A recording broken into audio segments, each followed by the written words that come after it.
Okay, so let's continue module 2. Today we are going to learn about Jacobi's method. So here let A be a given real symmetric matrix and its eigenvalues are real, and third exists a real orthogonal matrix B such that B inverse of AB is a diagonal matrix D. Jacobi's method consists of diagonalizing A by applying a series of orthogonal transformations B1, B2, etc. Br such that the product B satisfy the equation B inverse of A B equal to D. So first while solving this problem, first you have to find a tan 2 theta value. Okay, so you have to find tan 2 theta value, that is 2 aij by aii minus ajj. Now after finding this tan 2 theta, you have to find the B inverse of AB is equal to a D matrix.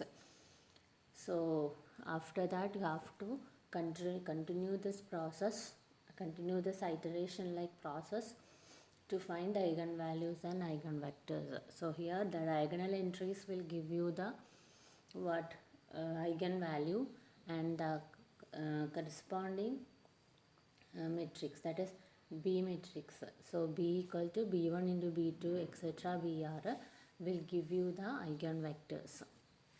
Let us take an example. Using Jacobi's method, obtain all eigenvalue and all eigenvectors of the matrix. So this is the matrix given. First step is to find out theta.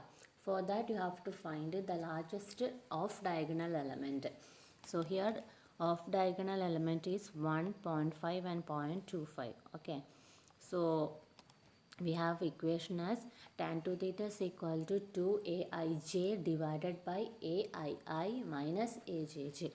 So here a11 and a33 are same, so you have to consider this matrix, this 2 by 2 matrix while writing tan 2 theta.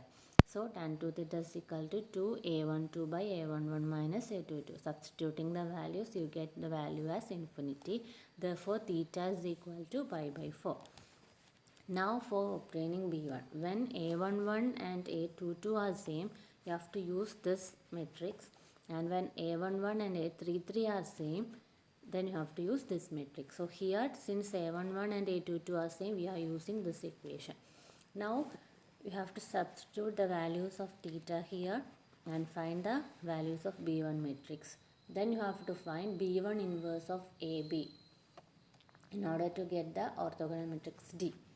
So B1 is this, B1 inverse will be inverse of this matrix, and you have to find D1, that is B1 inverse of AB1 is equal to D1. So we have to multiply these three matrices to get D1.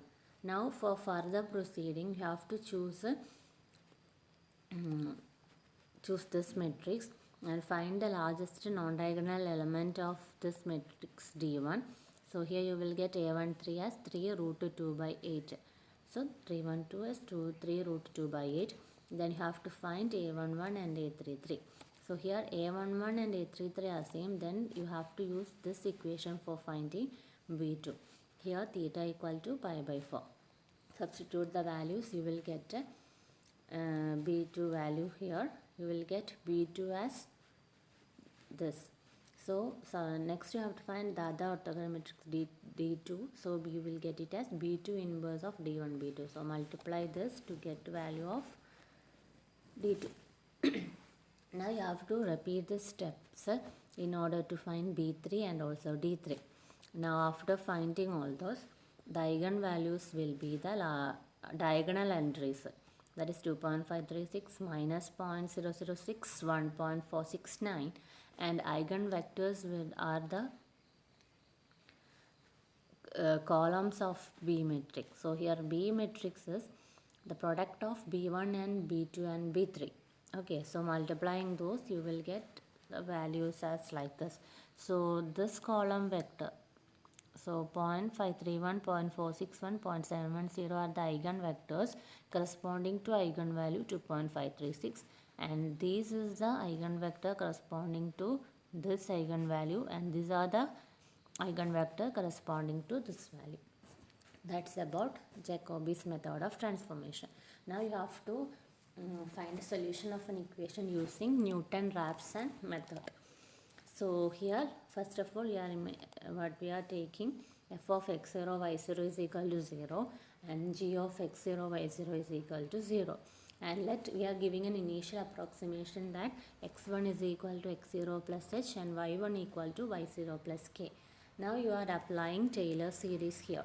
So applying Taylor series, f of x0 plus h y0 plus k becomes like this, and g of x0 plus h y0 plus k becomes like this. Now on rewriting this equation, you can write it in the form as dou f by dou x, dou f by dou y, dou g by dou x, dou g by dou y into hk equal to minus f of x0 y0 minus g of x0 y0. So this is the Jacobian matrix representing it as J, and hk are the values to be found. Then minus f of x0 y0 is taken as minus f0 and this as minus g0. Now by solving the values of h and k, then a new approximate root will be x1 equal to x0 plus h, y1 equal to y0 plus h. So this process is repeated till we get the values of x and y to the desired accuracy. Okay, so let's take an example.